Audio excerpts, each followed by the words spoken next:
Hello, guys, and welcome back to Celebrity Big Brother UK. And today we are going to be talking about Sunday night's episode. Now, I know it's Thursday, guys. I know. I've been away. I've been to Disneyland. I've had a fabulous time. I am absolutely exhausted. I think over the 4 days, I did about 100,000 steps. I walked 85 kilometers. I am exhausted and tired, but I'm still here making content for you guys. So make sure you are liking that subscribe button. Can you tell I'm a little bit delirious? I've had a good night's sleep since I've come back, but it's a little bit shaky at the moment. But yeah, make sure you're pressing that like button, subscribing, hitting that notification bell if you want to know when my videos come out. They're a little bit infrequent based on what my day's like. They normally are out by about 6 p.m. But if you want to know when they're out immediately, make sure to put that notification bell on. Yeah, just subscribe. We're trying to get to 800 now. You guys absolutely smashed that 700 goal. So now we're on our way to 800. Can we get to 800 before the end of March? I don't think so. There's only 10 days left in March. I don't think we're going to do it, but you guys have done some crazy things in the past, so anything is possible. So we are going to talk about the eviction from the previous episode. So if you remember, Levi and Ekin-Su were the two to be evicted, and I have to say, so the eviction was Levi and Ekin-Su. I still think Ekin-Su was a shocking one for me. I think there was a lot of drama around her exit interview being like biased and like unfortunate, and I have to admit that literally when I was watching this scene and Ekin-Su's name was called, she got up immediately. I can't remember if she hugged Marisha first, but she did say to Marisha, "Win this for me," and I was like, see guys, it wasn't anything deep. It wasn't her being nasty. It was just she was upset. Okay, this was not some big play. Okay, just yeah. I'm exhausted talking about Ekin-Su because I do feel really, really bad for her. I think she's been hounded by the public for no good reason personally, but it is what it is. She's being treated like Big Brother villains of the past, like Roxanne Pallett, Jane Goody, Stephen Bear to an extent. Like, she's nowhere near that. She just played a little bit of a game. It was a bit of a poor game. She messed up her social game. It's chill. It is what it is. There's not really much you can do about it. Anyway, moving on. That was pretty much the whole thing. Eviction done. So the shopping task for this week was a fairy tale inspired one, and I have to say it was actually quite entertaining and interesting to watch. The shopping tasks are ridiculous. They're pointless in my opinion. I don't think that they should be having to fight for food. I get that it can cause drama, but like in Big Brother in the state it is in at the moment, the shopping tasks mean nothing because later on in the week, even if they've got a basic food budget, the show rewards them with parties if they complete prizes. So it just seems sort of like completely pointless, and there's no actual reason for there to be a shopping task. But we're gonna move past that. It was very much sort of clear what they were trying to do here. They asked them to line themselves up from good to evil, and from good to evil, they decided Fern, Bradley, Coulson, Nikita, David, Marisha, Zizi, and Louis. And Zizi and Louis being the two most evil, they were given ruler statusship, and everybody else had to be their servants for the day. Oh my god, this caused so much drama, and it was actually quite fun. Louis was asked what's the worst thing he's ever done, and Louis was like, probably release some bad pop songs to the public, and that just really made me chuckle. So yeah, evil rulers, Louis and Zizi, they were actually very, very good at it in like a weird way.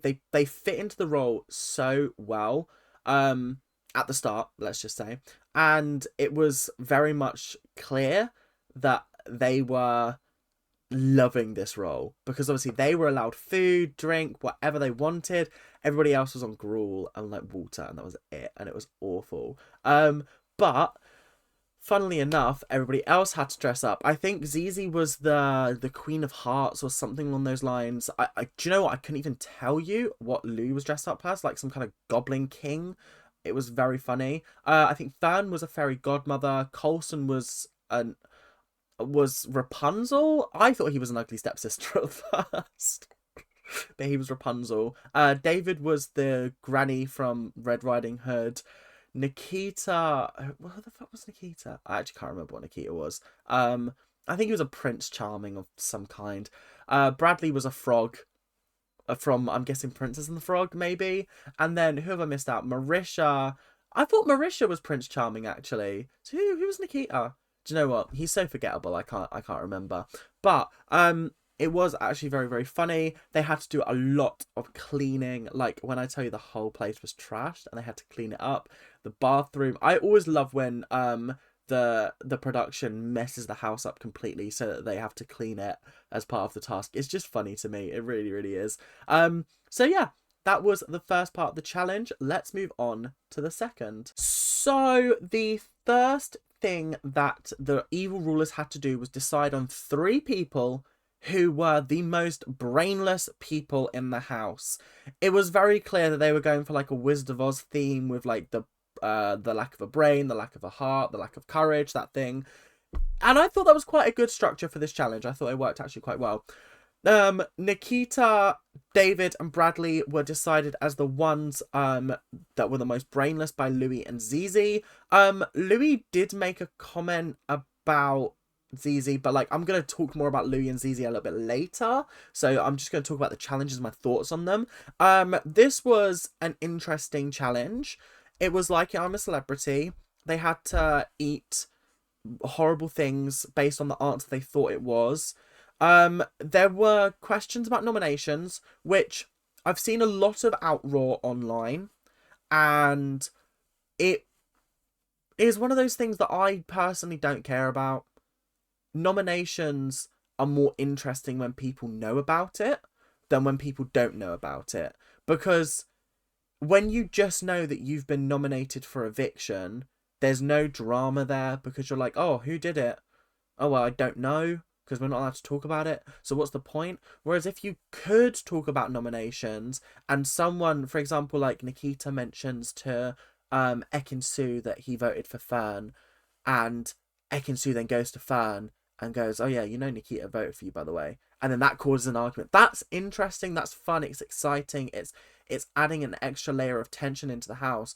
But having nominations be anonymous is boring. There's actually no point to it. We saw the drama that came out from face-to-face nominations.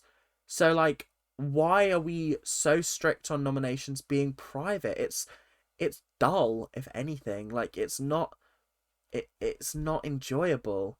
There should at least be like numbers of how many people voted for who. So if people were like, okay, so Ekin-Su got 4 votes, but she's not up for nomination, so who are the 4 people that vote for her? It just feels like only the people who got up for nomination realise that many people voted for them, whereas you could have someone that gets one vote shy of being up for eviction, and then they're like, shit.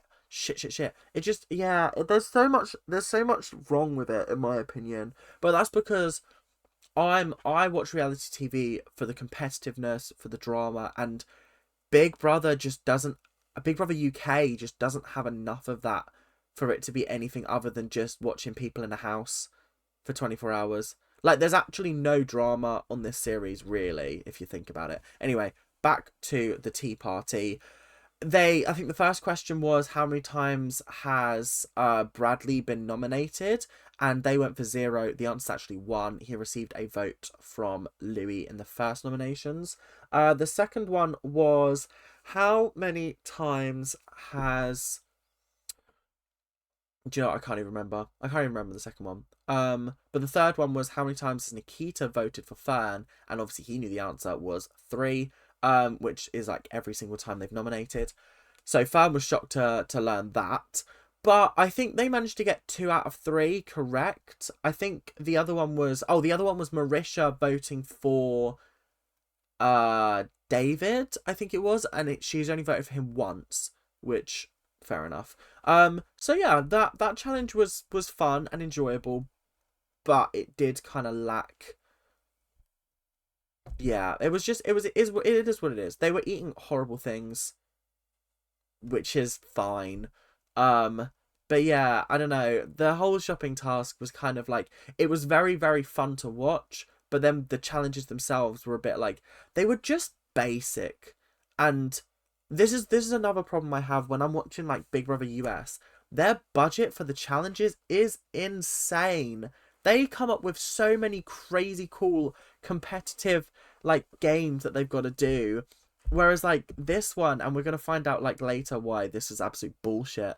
But like the last season, they just had people stand in a circle and laugh at each other for 5 minutes straight or something like that. That's not a challenge. That's so boring to watch. Like I want to watch competitiveness. Whatever. It is what it is. It is what it is. Next up, we had the Heartless competition, and Louis ended up nominating Fern, Coulson, and David. Zizi was pissed off that David was being nominated again, and Lou was like, "Oh, but he can do it. He can do it. He can do it. He'll be able to do it." And David was, and then obviously when they said that, David was like, "I don't think that's the reason. I don't think that's the reason at all." They should have. It should have been Fern, Coulson, and Marisha as the 3 people that were left over, because there were only 6 people. 3 of them went in the first challenge. 3 of them should have done the second challenge, and that would have been fair. But yeah, I don't know. This was a bit of an odd one.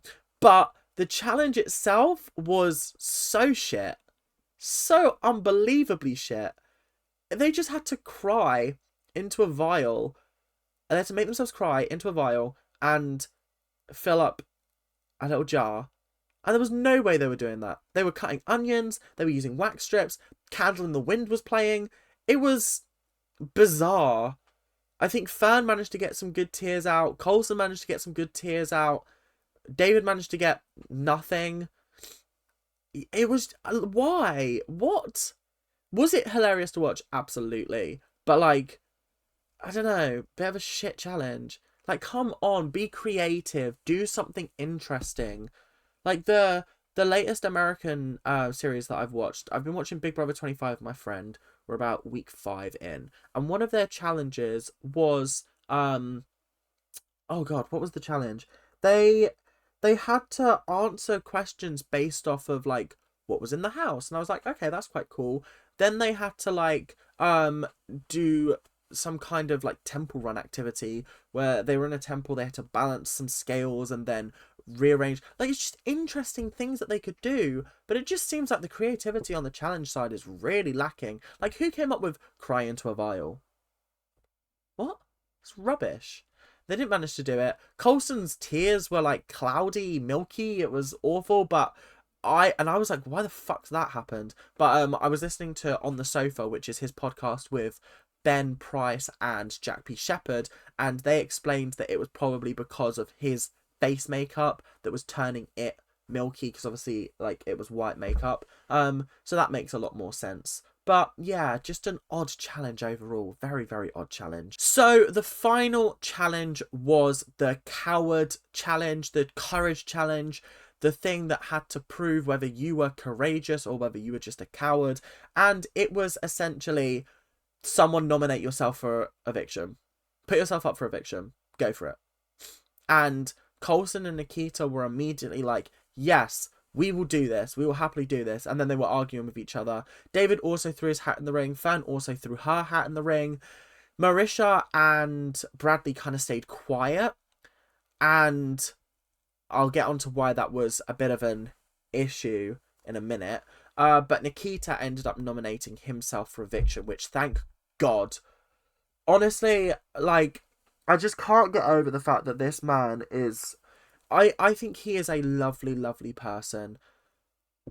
But he's given me nothing this series. Like, there's been a few notable moments when he called Big Brother Daddy. That is it. That's all I can remember about him from this series. I don't think he's done anything that's particularly noteworthy interesting or that will be remembered in the sort of annals of Big Brother history. Do you know what I mean?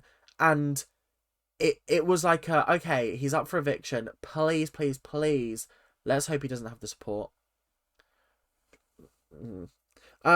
Anyway, so moving on. I don't like I said, I don't hate him. I'm so tired of boring people making it to the final. It's like with Matty in the previous series. He was so boring. He had a few good moments, but he was so boring.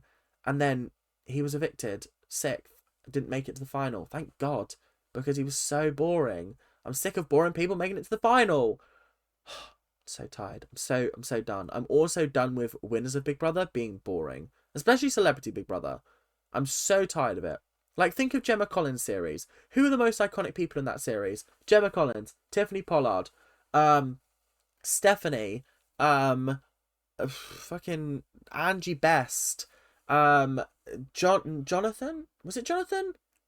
The EastEnders guy. I think that's his name. Then you had some other people who were there. Who won that series? Scotty T. What? I don't remember a single moment from that series where Scotty T was remotely interesting, apart from just breaking up arguments. Yeah, honestly, fat L for that series at the end. Fat L. The fact that Gemma Collins went out before the finale is criminal. Absolute criminal. Anyway, moving on. So yeah, Nikita's up for nomination or eviction or whatever they want to call it.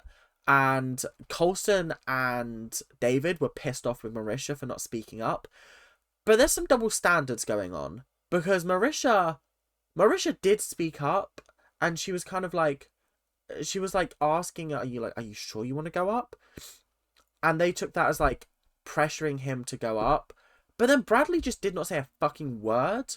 And they're just pretending like that didn't happen. Which, like, I get he's your friend, but you can't be pissed off with Marisha because she didn't speak up or she didn't nominate herself when Bradley did the exact same. So, what's happening there? That was a bit awkward and a bit uncomfortable.